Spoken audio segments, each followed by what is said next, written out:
रे बाबा के दुआरावा पर हरदी के पेड़ावा, अरे हरदी के पेड़ावा, अरे हरदी फूल लाया धीरा तारे लालनावा, अरे हरदी फूल लाया धीरा तारे लालनावा।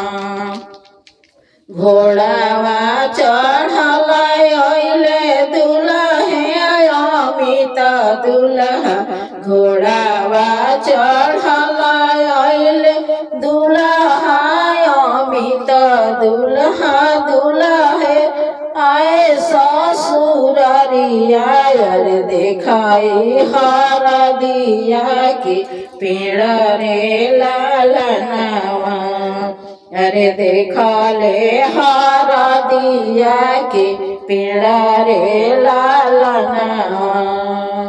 अरे हरदिया साले देई दहे जावा, अरे देई दहे जावा, अरे रंगबो में पगड़ी रुमाल रे लालनावा, अरे रंगबो में पगड़ी रुमाल रे लालनावा।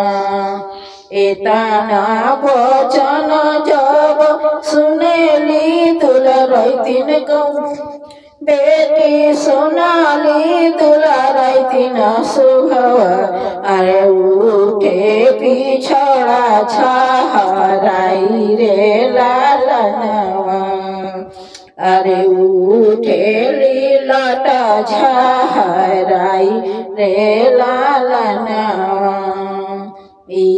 हो हरदी हमारे भैया के खिलवाना, अरे भैया के खिलवाना, अरे भाभी के जन्म ही बात रे लालनावा, अरे भाभी के जन्म ही बात रे लालनावा। रे अतिना वचन सोनी दूल्हा है अमित दूल्हा, अतना वचन जब सुनले अमित दूल्हा, अरे नैना ललित होई जाए रे लालनावा, अरे नैना ललित होई जाए रे लालनावा।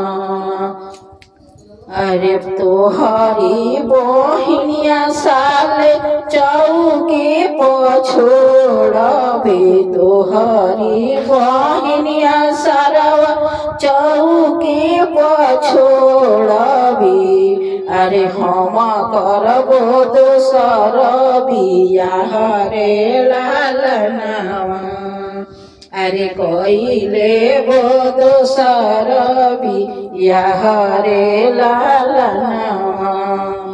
एतने वचन सुनी सारावा करिया ठा सारावा, एतना वचन सुनी सारावा करिया ठा सारावा, सुनी जीजा वचन हमार रे लालनावा, अरे सुनी जीजा वचन हमार रे लालनावा। अरे हो हरदिया जीजा बैला दवाईबो, अरे बैला दवाईबो, अरे रंगेली ह पगड़ी रुमाल रे लालनावा, अरे रंगीली ह पगड़ी रुमाल रे लालनावा। हमारी बहिन जीजा बहुते नादानावा, अरे बहुते नादानावा, अरे करी दीने का के माफ रे लालनावा, अरे कई दे बहिनी के माथरे लालना